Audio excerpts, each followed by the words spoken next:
और न्याय के जानकार लोग यह भी बताते हैं, उनका मानना है कि इस तरह के फैसले जैसे कि बहुत जल्दबाजी में लिए जाते हैं, उस तरह का ये फैसले का आदेश जारी किया गया है, क्योंकि माननीय कोर्ट का सभी लोग सम्मान करते हैं।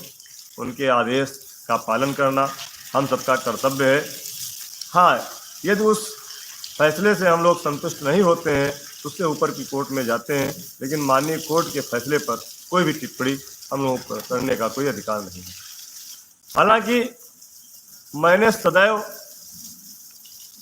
25 जुलाई 2017 के आदेश के बाद हमेशा ये मेरा व्यक्तिगत सुझाव रहा है कि कोर्ट के मामले में अब ज़्यादा दौड़ने की ज़रूरत नहीं है, क्योंकि 25 जुलाई 2017 का आदेश और 12 सितंबर को हाई कोर्ट इलाहाबाद का आदेश ऐसा लिखा गया था कि उसमें कोई भी फेरबदल करना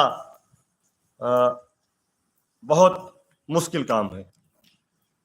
इसमें भी मेरा बहुत ज़्यादा कोई व्यक्तिगत लगाव नहीं था, किंतु शिक्षा मित्र साथियों की भावनाएं थीं। उन लोगों ने व्यक्तिगत रूप से आदरणीय अध्यक्ष जी को फ़ोन करके आईए डालने का अनुरोध किया था, तो शिक्षा मित्र भावनाओं को देखते हुए आदरणीय अध्यक्ष जी ने इस आईए को फाइल किया था। साथियों, इस केस में मैंने बताया कि मॉडिफिकेशन एप्लीकेशन को पुनर्विचार याचिका माना गया और एक अप्रत्याशित फैसला दिया गया। इस फैसले में ऐसा एक फैसला कि जिसमें सभी पक्षों को सुना ही नहीं गया। जितने आईए पड़ी थी, किसी भी आईए। नमस्कार साथियों, वीडियो आप सभी शिक्षा मित्र साथियों के लिए बेहद ही महत्वपूर्ण होने वाली है। दरअसल आज की ये खबर आप सभी के अस्थायीकरण को लेकर व रिसेंट में मिलने वाले मानदेय को लेकर है। दरअसल कब तक मानदेय आपका आने वाला है और मानदेय के साथ साथ अगर हम बात करें अस्थायीकरण की क्या चर्चाएं हैं सरकार में, इन सारी बातों के ऊपर इस वीडियो में चर्चा करेंगे। सभी साथियों से एक रिक्वेस्ट है, वीडियो को आप पूरा देखें। चैनल को अभी तक आपने सब्सक्राइब नहीं किया है, सब्सक्राइब भी कर लें। अब चलते हैं अपडेट पर। किसी भी पक्षकार को माननीय कोर्ट ने सुना ही नहीं। सिर्फ और सिर्फ प्रभावित लोगों को, जो बीएड के साथी थे, उनकी याचिका पर अपना फैसला दे दिया।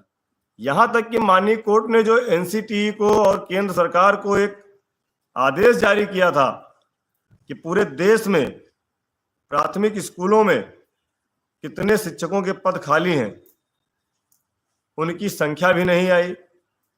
सरकार की तरफ से कोई जवाब भी नहीं आया।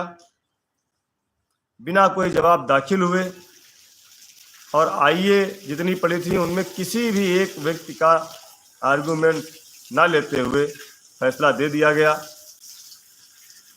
जिससे लोगों में बड़ी असमंजस की स्थिति रही।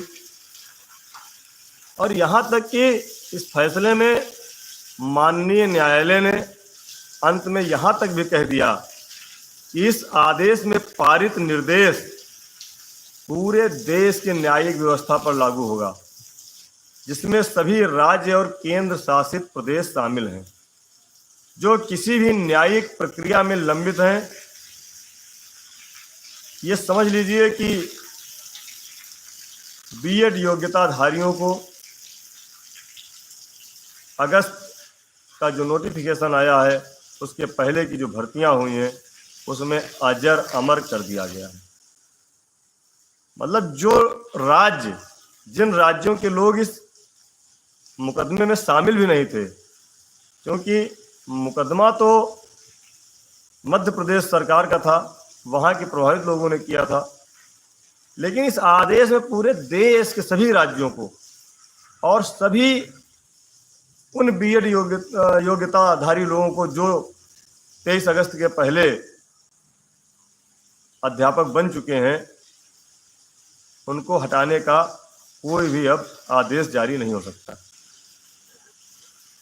ये माननीय कोर्ट ने अपने आदेश में कहा है। जहां तक अन्य राज्यों के हाई कोर्ट में मामले लंबित हैं, उन पे भी यह आदेश प्रभावित होगा।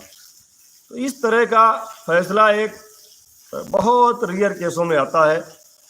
बाकी आप सभी लोग शिक्षित हैं